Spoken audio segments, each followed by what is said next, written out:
Good morning, everybody. Welcome to this Policy Exchange event. My name is David Goodhart. I'm head of the Demography Unit at Policy Exchange. We are discussing regional infrastructure and investment in the UK. I think we're really discussing levelling up. I know some people think that is a phrase that they want to challenge, but I think it's too late for that. I'm certainly going to call it levelling up. It's the central frame, I think, of politics really post-Brexit in this country.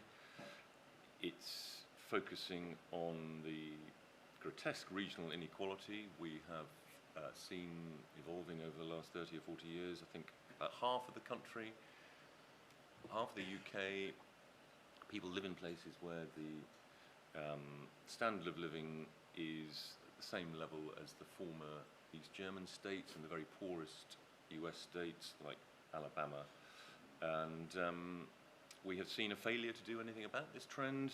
Indeed, many of the things that we've done, I think, probably exacerbated the problem, despite hundreds of billions of pounds in regional aid, despite, or perhaps because of the so-called agglomeration theory, the idea that you have lots of sexy professional service jobs in places like Manchester and it trickles down to places like Oldham, only it doesn't, as I'm sure Jim will be able to tell us in a minute. It's obviously a huge subject.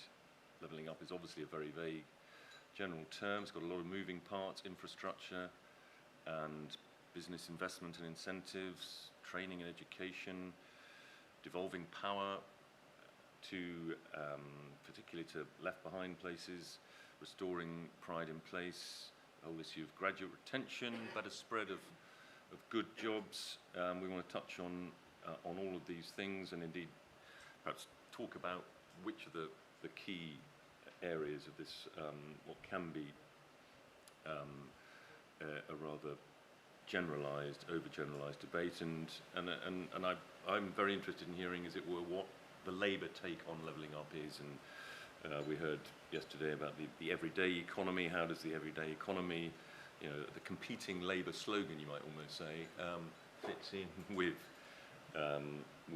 levelling up, and what the focus should be. Anyway, we've got three excellent speakers on the subject. To my immediate left, Jim McMahon, who all of you will know, Shadow Secretary of State for Transport, former leader of Oldham Council, of course, became an MP in 2015. To Jim's left is Andrew Jones, the city's programme leader at ACOM, which is an infrastructure and built environment consultancy. To my right, everyone will know John Mills, founder of JML, long time former leader of Camden Council too, actually. Yeah. But now better known for his intellectual interventions and books. Indeed, he's got a new one coming out, Why the West is Failing, published by Polity, in a few months' time.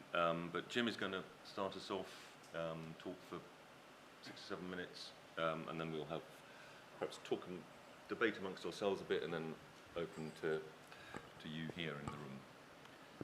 Great, thank you, David. Well, I mean, the exam question is about regional infrastructure and how we can rebalance the UK. And first of all, I think there is now a general acceptance that the UK can't continue to carry on where we are over-reliant on London and the South East propping up the rest of the UK. It's an imbalance that affects our security, our sustainability. It makes us highly vulnerable to international forces, and we've seen a bit of that during Brexit. But it also means that millions of people in this country are not realising the potential that they have inside them, that their future is determined by the place where they are born, by the school they go to, by the background of their parents, and for too many people their path in life is predetermined in the maternity ward, and I don't think that's acceptable. I don't think that is the country that we aspire to be. And so the question is, how do you address that? And I would kind of frame it around 3 areas, and it's about people, place and public service, quality people, quality place and quality public services, and I don't think you can achieve it without each of those 3 being in place. I would say, though, that for the UK to thrive, the capital of the UK needs to thrive. And so I will never be in a place where I resent investment going to London, where I'm peevish about London progressing. because I think a thriving capital is critical. What I want, though, is for the same equal investment to be shared across the whole of the country. And so my challenge to any government, including a Labour government, is if it's good enough for London, then it's good enough for the whole of the UK. And for it to work properly, we do need to see the same type of devolution, strategic planning and powers around the UK that London enjoys. Although you could argue that London maybe needs more powers as well. I also think, though, that there is a cultural problem. And what I mean by that is I don't believe that the UK values working class jobs. I don't think that the UK values working class people. I think people, unfortunately in power, see us as a commodity, something that can be moved, exchanged, forgone, in search of lower prices, wealth creation, and a race to the bottom. And I say that because people in my community were promised through globalisation that, well, it will change, the market will change, the structure of the economy will change, our import-export strategy will change, where we buy from and sell to will change. But don't worry, through that transition we'll end up in a more rewarding career, a cleaner career, and one that gives you a better standard of life. And that hasn't happened. You know, the aerospace jobs that employed 13,000 people in Oldham have gone, and they've been replaced by warehousing and distribution jobs. The engineering jobs that were at Ferrantis, you know, built the world's first computer, now no longer exist, and they've been replaced by low-skilled, low-paid, insecure occupation.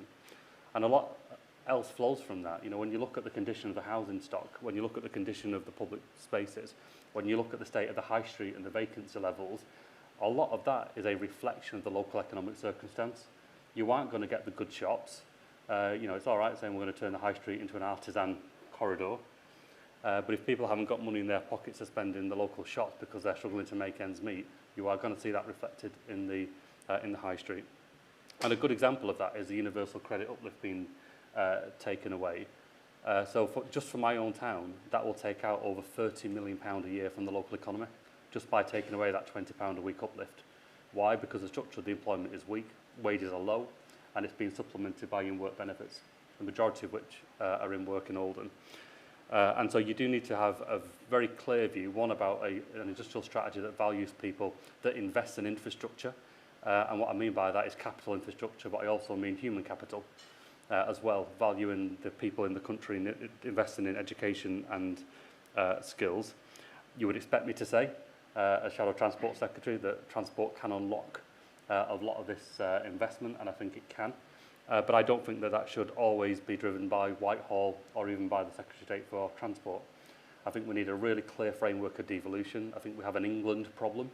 We're very comfortable talking about devolution in Scotland, Wales and Northern Ireland. We have a mess of devolution when it comes to England. There isn't a clear framework, there isn't equity in powers that are devolved, there isn't fair funding based on need, and there is no evidence of a leveled up formula that will help towns like Oldham, cities like Manchester, get anywhere near the scale of progress that the capital does. And so I do think we need to be far more empowering. I think there should be a clear framework of devolution, but with, you know, expectations about accountability, about governance, about rights to access services, and about basic minimum standards. It means that everyone gets a decent public service, everyone gets decent investment, and there are lines of accountability if it doesn't work.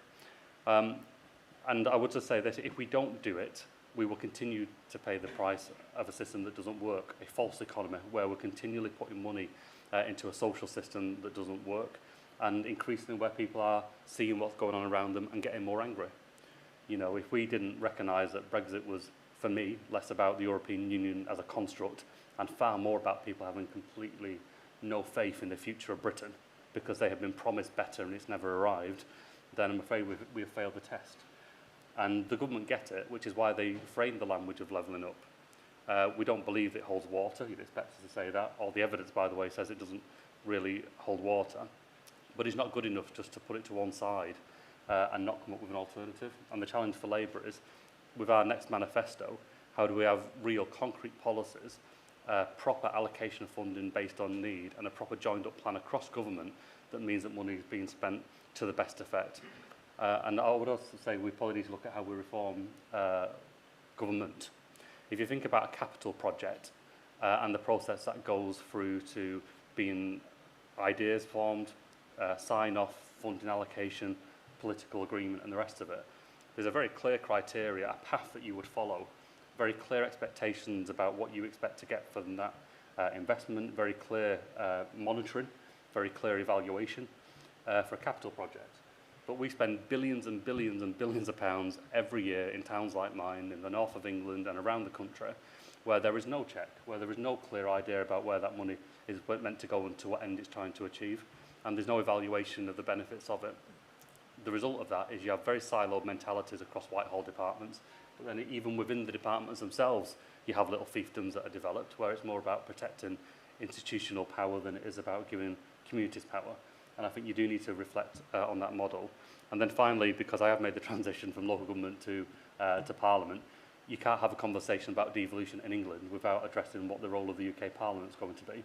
You know, because essentially for a lot of our UK domestic departments, you have an English Parliament, you have a very centralised control health service, you have a very centralised control and increasingly so education service, same for Department for Transport, Department for Work and Pensions, and the rest of the domestic departments. They are essentially English departments.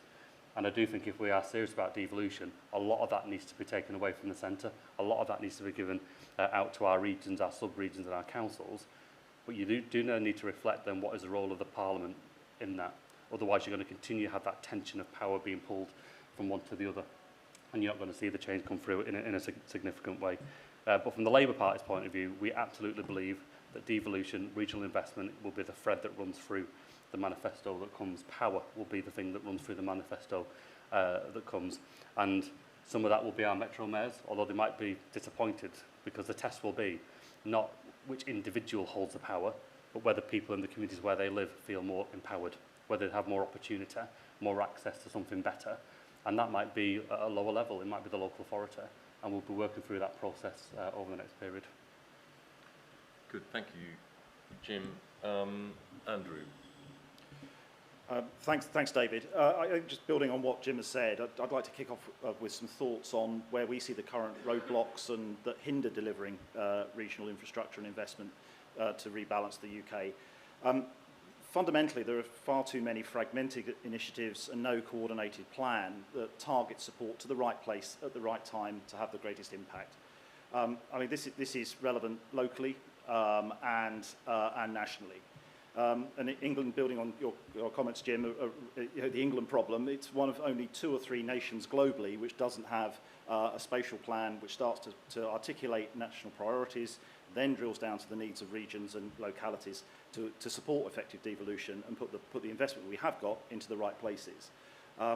Based on a strong evidence base, bringing together different policy elements to get that balanced growth that we haven't achieved. It guides national investment priorities to the right areas, that devolved cities and regions and towns are clear about their role and their remit, and communities understand where they fit into the bigger picture, how they're being invested in and supported. So I suppose building on this, successful sustainable growth and regeneration needs to bring together many policy strands. So any spatial strategy needs to articulate that joined up plan across government that you were talking about, specifically on the geographic relationships and needs.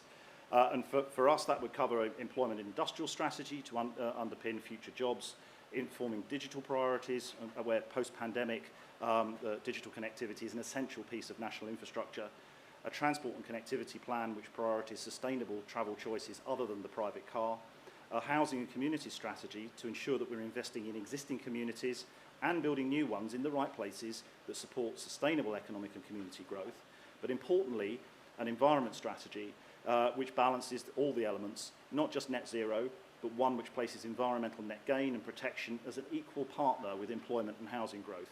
And it's far too long been put as a mitigation approach rather than a balanced approach. And that will also help with green employment opportunities in all towns and localities, and not just the agglomeration effects in city centres. Currently, these are all addressed separately. And we work with just about every government department and most of the metro mayors and authorities. They're all addressed separately, and it leads to fragmented decision-making, wasting time and resources, and bringing unintended outcomes. Taken together, provide the context on where and how to invest for government and public agencies, and importantly for the private sector to understand the priorities and long-term commitments so they have the confidence to enter the new markets that have so long been starved of investment. Now, more locally, these are being addressed by metro areas where integrated transport built environment plans are coming forward, but they're still hampered by the lack of resources to deliver and patchy implementation. Those resources should be addressed with a shake-up of the growth deal remit and time frame. I think, Jim, you've spoken about it. I heard Andy Burnham talking about it yesterday as well, that the focus on place and what is needed in individual communities is absolutely fundamental, but it needs to be longer term and cross-sector. Levelling up is not having the impact it could, partly because of short-term funding settlements and fragmented topic-based pots of investment. It needs longer-term devolution and regeneration deals, not just for the metro areas, but informed by that strategic planning that I spoke about for all parts of the country. Commitments over, say, 5 or 10 years rather than single-year settlements would bring certainty and support for local and city region administrations and deliver place-responsive solutions. And again, for local communities, they understand that they're being invested in and what's coming down the line. It also supports wider investment, because for organisations such as ACOM, as a large employer, we're in this sector.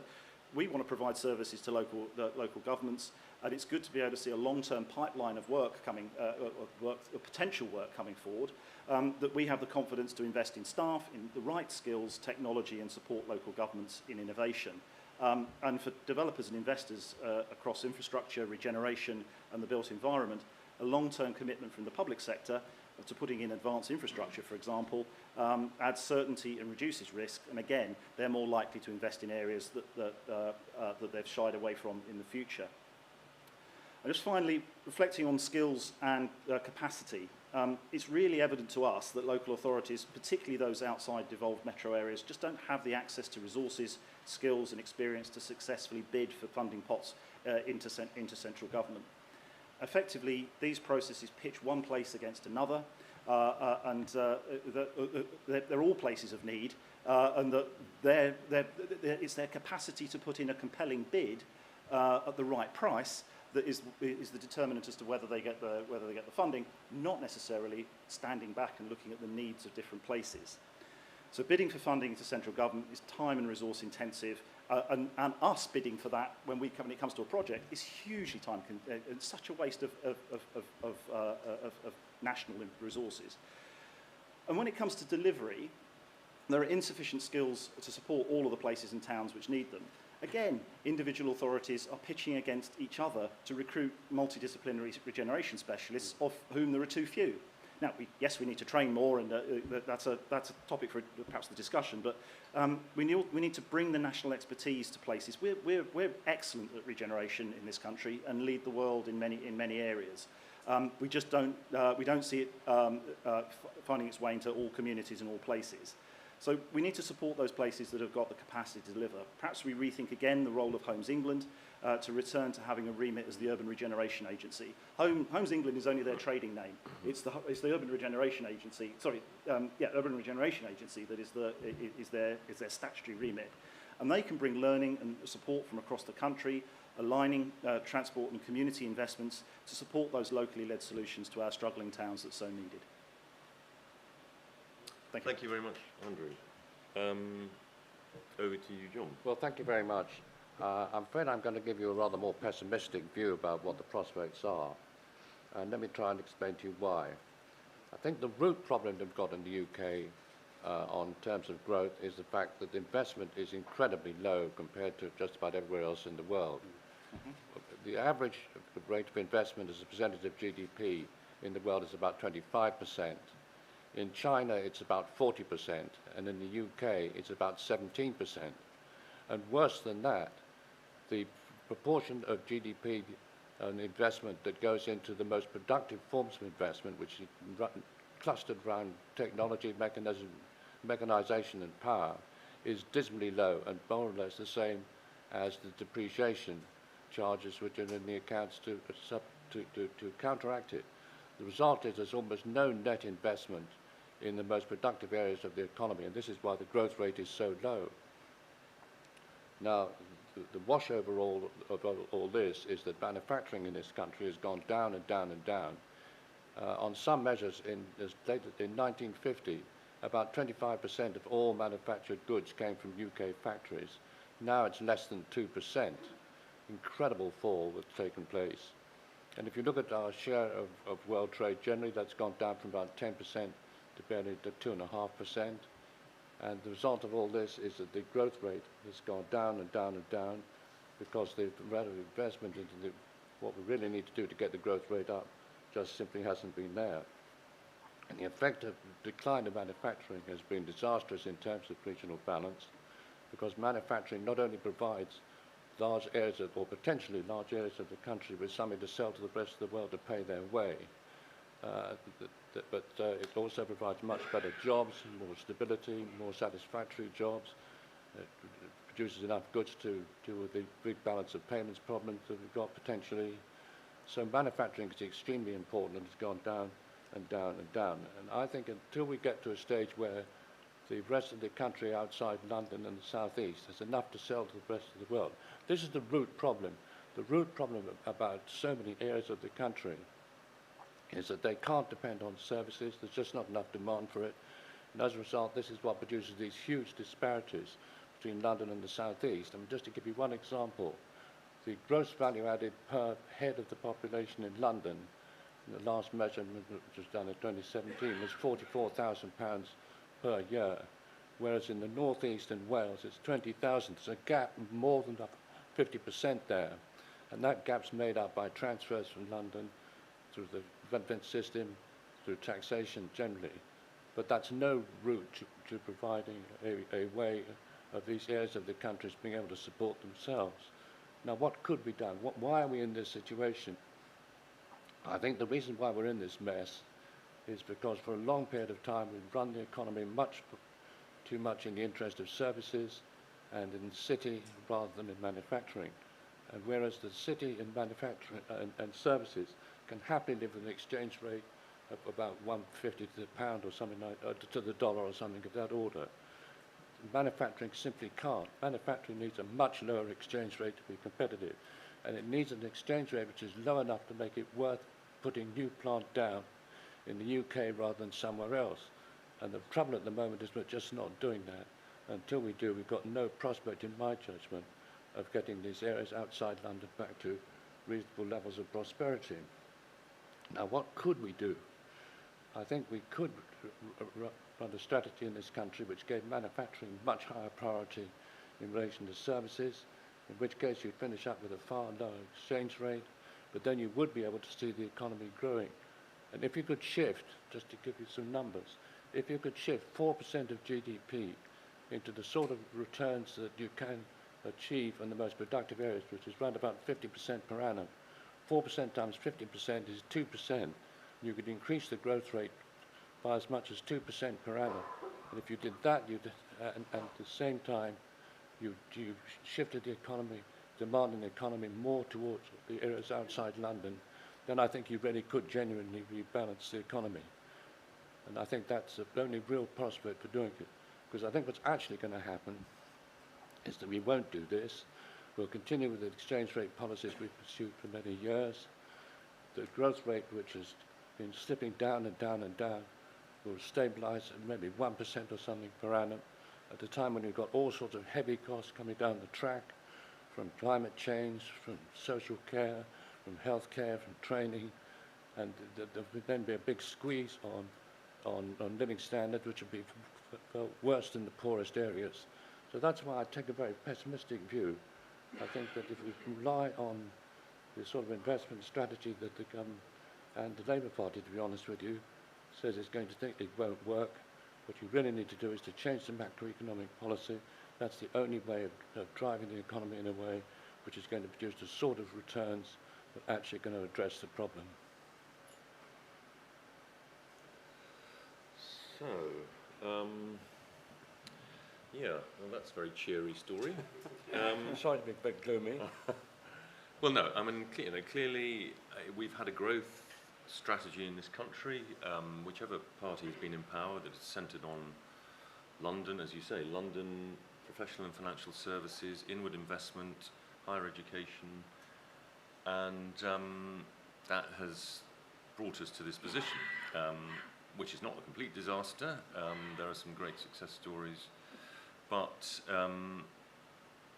they do leave behind large parts of the country. And I mean, I think to be fair to this government, I mean, levelling up has only been a focus now, really, for a couple of years. It is perhaps annoyingly fluid and general, but I think the focus is the right one. And I think, if you look back through recent history, there have been one or two success stories. I mean, the Teesside Freeport, I mean, it's still in its early stages, but that looks as if it's going to do something interesting.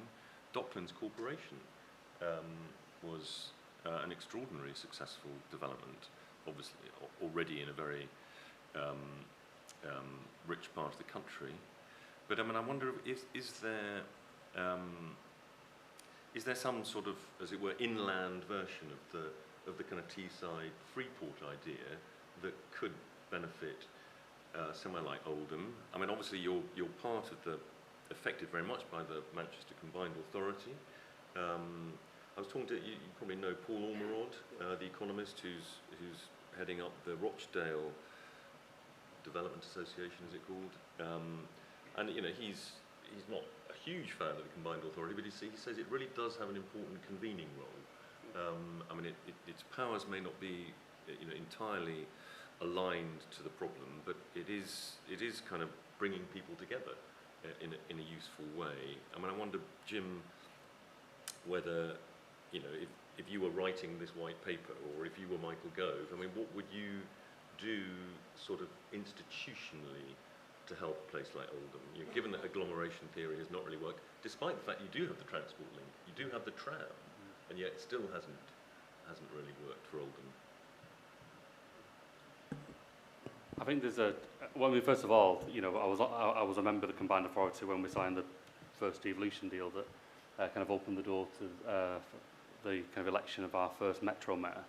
So I believe in it. I believe far better that those powers are held locally, but there is a slight danger that we essentially replicate the model of Whitehall and we introduce it at a sub-national level. So there's still quite a lot in the Combined Authority that is very much heavily dependent on the individual resource within the local authority, which kind of nods to what's the capacity for regeneration specialists, for planning specialists, for financial analysis, cost-benefit analysis, and the rest of it. That does end up being a smaller version of a competitive bidding process. There's still quite a lot of Greater Manchester that is Manchester City focused. So we talk about the transport connections in Greater Manchester, which are great if you live in a town that's on an arterial route getting in and out of Manchester. They are not too great if you want to go to one of your neighbouring boroughs or the borough beyond. It's very much in and out of the city centre, which means actually public transport for a lot of people, if you work in a distribution hub in the neighbouring town or in an office park in a neighbouring town, you just have to use a private car because the public transport system just isn't anywhere near good enough, I think.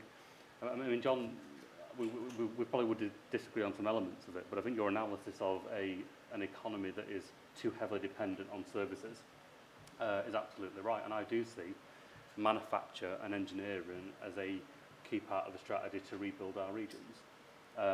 The question is, do the government value it enough, and in what industries and sectors will it form? Kind of one area that we haven't covered is the climate crisis and the potential green revolution that could come with that, of quality skilled jobs in our region. But there is no coordination with government, there is no strategy from government. We talk about how do you decarbonise aviation. Well, the obvious immediate answer, apart from battery technology and the rest of it, are sustainable aviation fuels. Those are big job creators, they're good for the local economy, they reduce our carbon footprint both in terms of being cleaner but also reducing the need to import aviation fuels, and they can be coupled with carbon capture facilities, which means that you eventually get to a point where aviation isn't just zero, it's 150% efficient taking carbon out of the air. That requires a single strategy from government, it requires seed investment, and it requires them to focus on land acquisition. Free ports could be part of that, but you need a single strategy, and government just does not coordinate across different government departments on that. You want to comment on that, Tom? Yeah, can I just make a comment on this? I mean, I think that the whole of the supply side agenda on better education and training, long-term capital, all this sort of thing, at best is going to produce about improvement in GDP of about 0.5% per annum. I'm not saying we shouldn't do all these things, but they're just not going to address the problems that we've got on the scale that we really need. And I think the scale of what we really need is very, very substantial. And if you look at the problems that are running down the track towards us now, I think that the whole of the climate change agenda is probably going to cost something like 3% of GDP. Now, there are going to be opportunities out of all this. Some people are going to make money out of it. But most of it is going to be a net cost which is going to fall on living standards. And you've got a similar sort of problem with healthcare, with social care, with training, with shift towards pensions as the population ages. So if you're going to deal with all these problems, I think it's absolutely essential that you get the growth rate up if you possibly can. Because otherwise you're going to have an enormous squeeze on incomes, and you can move the taxation and benefit system around to try and help some people at the expense of others. But in the end, it's a zero-sum game. You can't spend more than you're actually earning.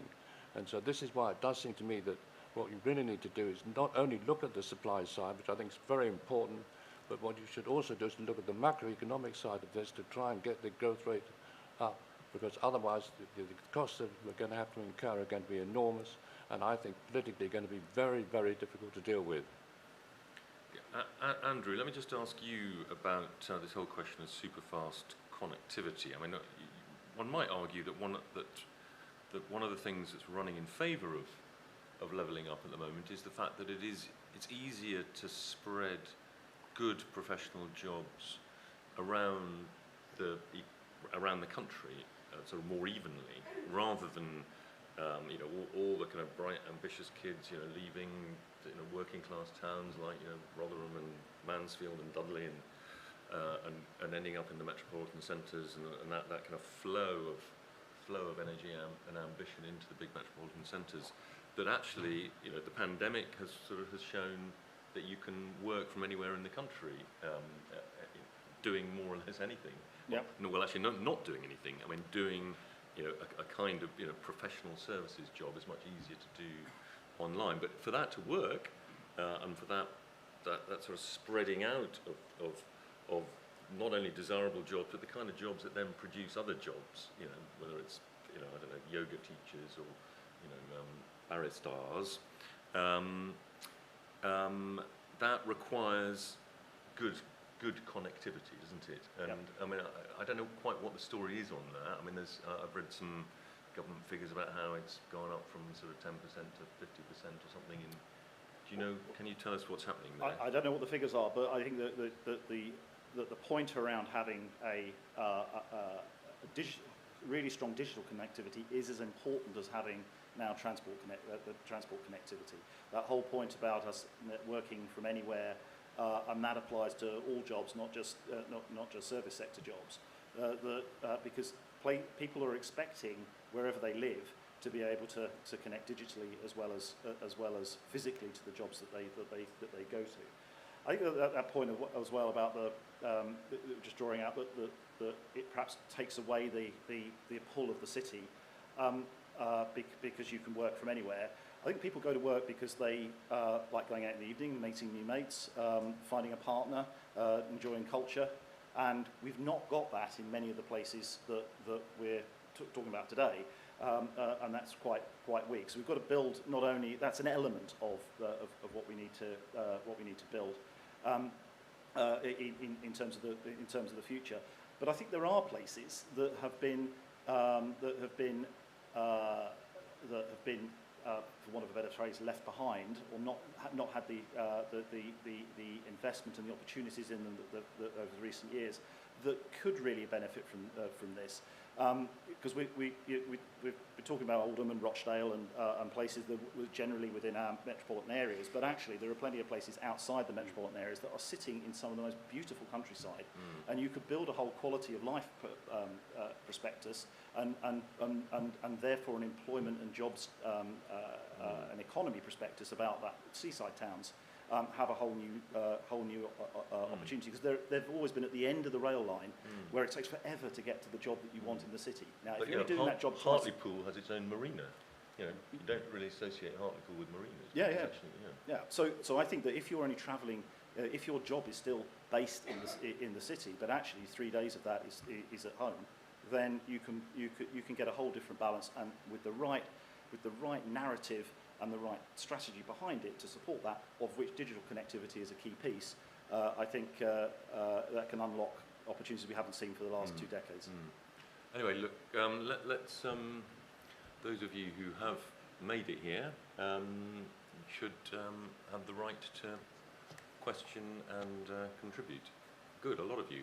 How about the man who's shaking his head about the Hartlepool Marina? First of all, I'll introduce myself. Good morning, Jim. My name's Laurie Quinn. I used to be the Labour MP for Scarborough and Whitby. And I actually find that the way that you've chaired this meeting, I don't think you've done your research, because way back in '97, you know, the government that I supported under Tony Blair and John Prescott, we tried to do all these things with regional development.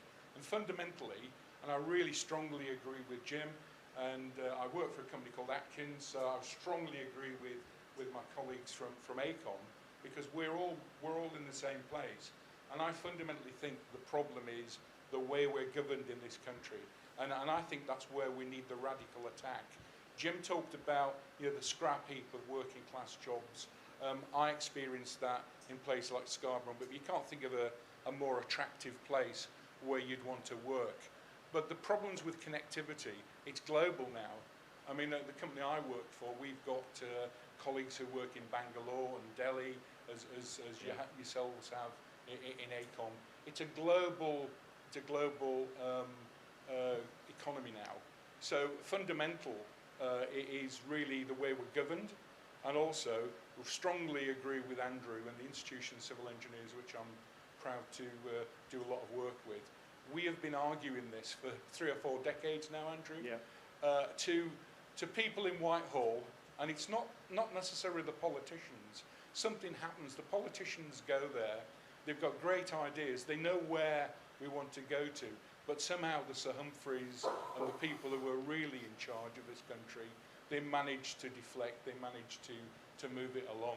And I'd be very interested, because I know John's written about this before, I'm very interested to know whether that really is the problem. It's not a problem of economics, it's a problem of how we're governed. And we started off very powerfully with Jim talking about devolution in the likes of Scotland and Wales, etc.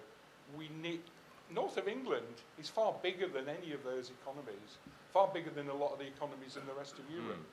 We have been left behind. So really, to the panel, isn't that what we really need? We need a radical change there. And finally, just strongly to agree on the spatial planning point. My colleagues in Atkins have done an awful lot of work with Lord Kershaw. And if Lord Kershaw, who used to run the civil service, if he doesn't know that that's really the fundamental problem. But I'd say to David, you know, go back, research some of this. And for goodness sake, you know, don't say about, very patronising that comment about Hartlepool. Not patronising. It was. Okay, well, we've heard from you. Let me finish, because Hartlepool used to be the centre of the Baltic trade. Yeah. And to be surprised that they've got a maritime heritage, that was really... Look, I know perfectly well it's got a maritime heritage. I'm saying, you know, marina you associate with, you know, sort of Poole in Dorset and places like that. I mean, it's full of yachts. You know, there are wealthy people in Hartlepool. Anyway, okay, you've had your say. You've had your say, and I would also say to you, there has been a lot of change in government. We have a combined authority in Manchester, and it has not solved the problems of Oldham. So just looking at the politics, the political structures has not sorted things out. Okay, gentleman at the front here, and then you.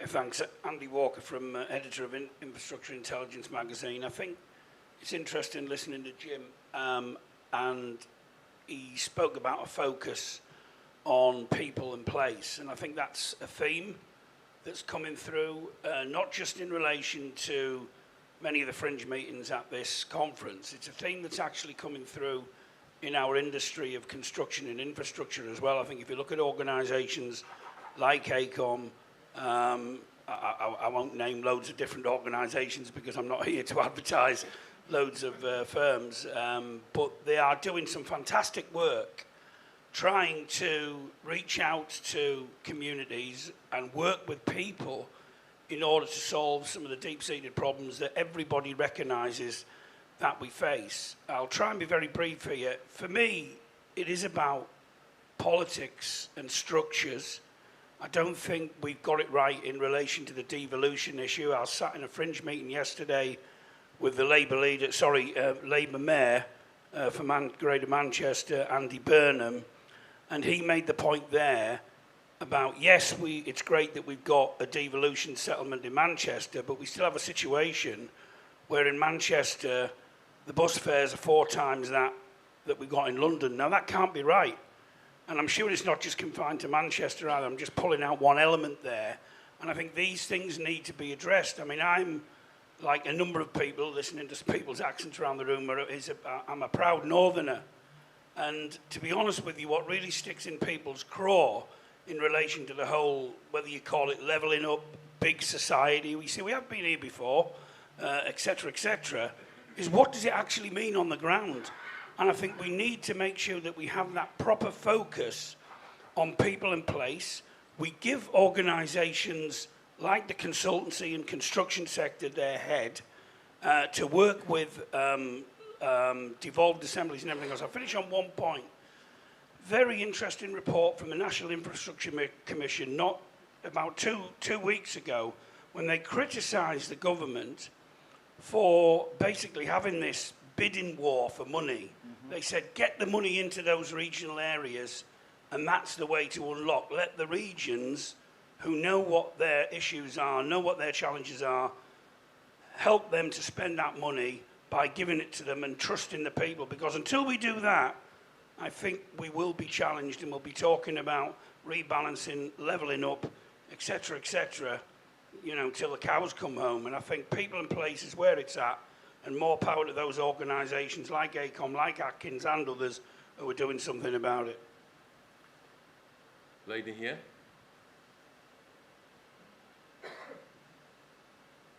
Hi, Kerry-Ann Lund from Barrow and Furness CLP. I'm interested to hear the talk of coordination and probably mostly directed at Jim here. One of our biggest worries where I live is the link between transport and healthcare. We've got a fight on our hands trying to keep hospitals open, trying to keep surgeries open. It seems to be that when you base that on numbers, a rural area like Cumbria is going to lose out because it's not coordinated with the transport to the health services.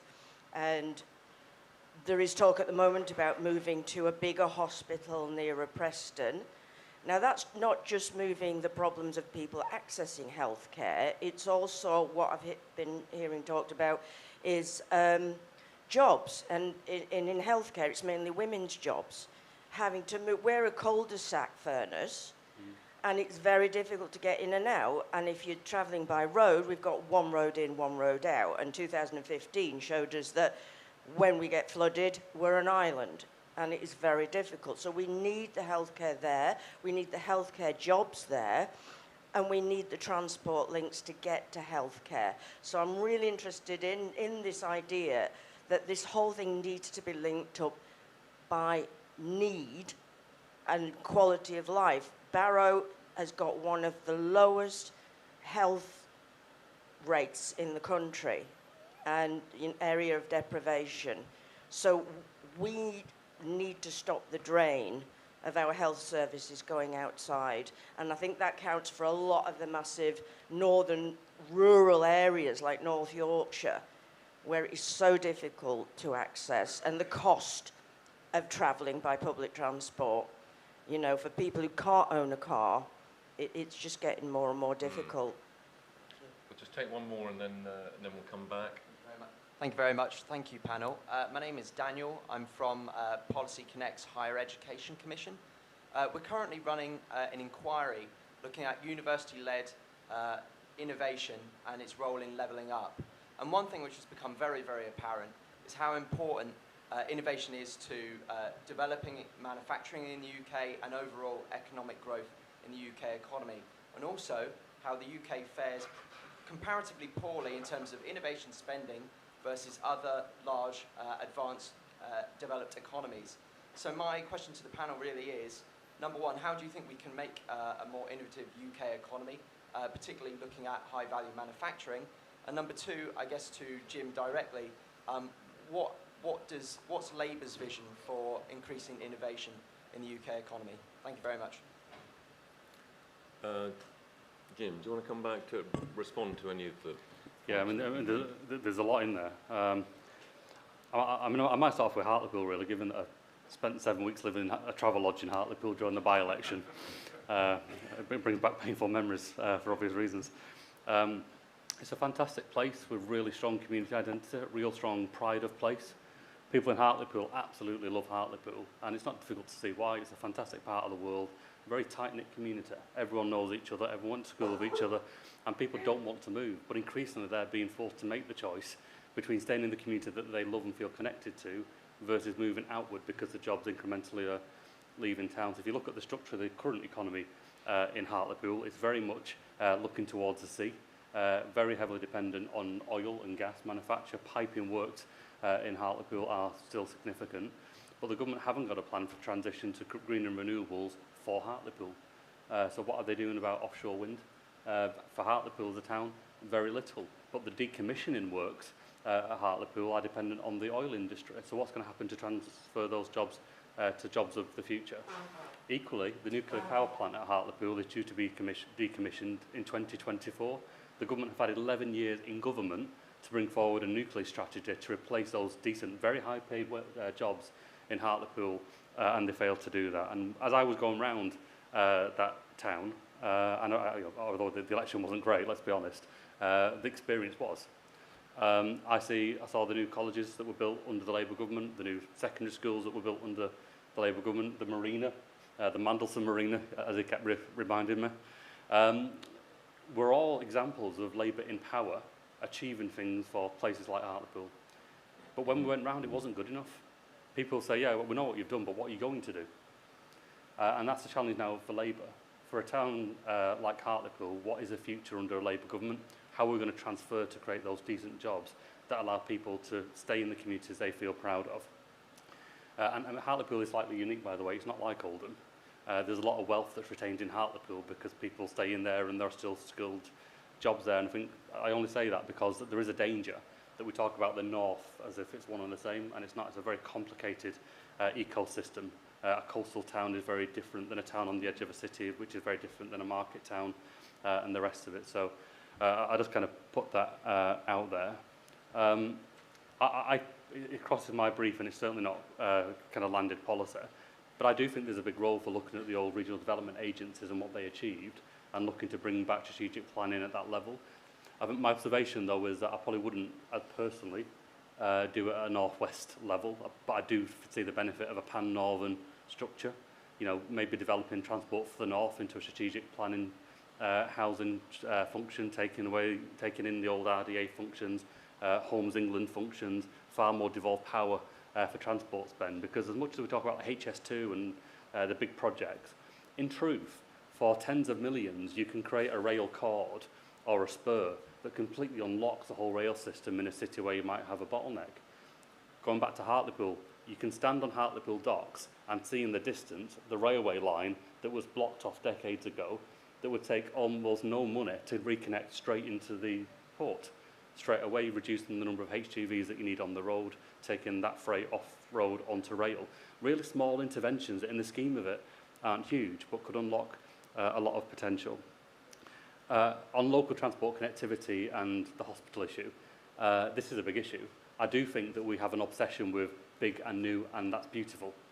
When actually what a lot of local people want is local services that they feel connected to, that are accessible and they can identify with. So just think about the number of local police stations that have closed, where the custody cells have moved out of town.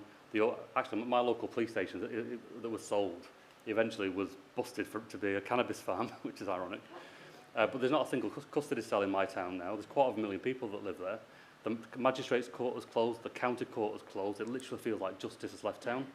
People want that local connectivity. They don't want a beautiful police headquarters miles away that's closed and they can't get into.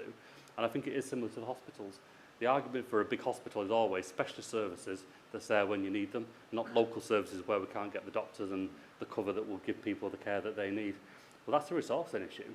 That's because we have made a decision that we're not going to provide that specialist support in smaller hospitals, and so they become a second-tier hospital. And I think I do believe that we need to look at that. On bus fares, I've been campaigning on bus fares before it was popular. In 2012, we launched a campaign in Oldham called Fares Fair, where we were identifying not the north-south divide in England, but the north-south divide in Greater Manchester, where in the south of Greater Manchester, you would pay £12 a week for a bus ticket, and in the north of Greater Manchester, you pay £18 a week, 50% more, just because you live in the poorer part of Greater Manchester because of deregulation. And I'm glad other people have caught up with the crisis in bus fares more recently.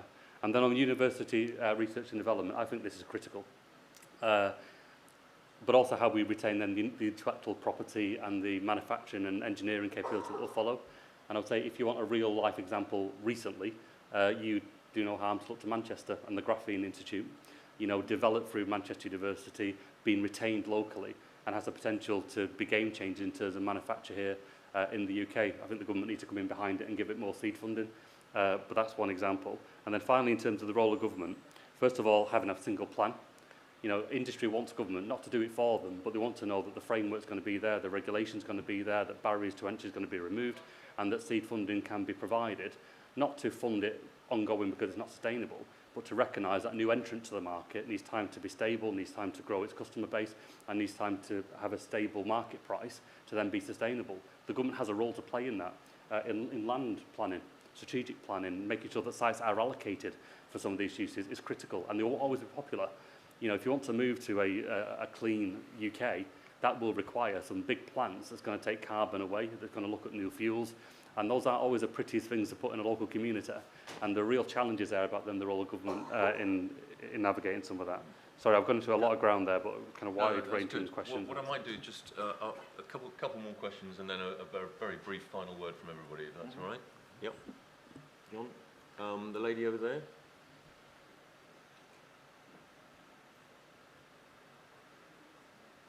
Thanks very much indeed. I hope you can hear me through the cold.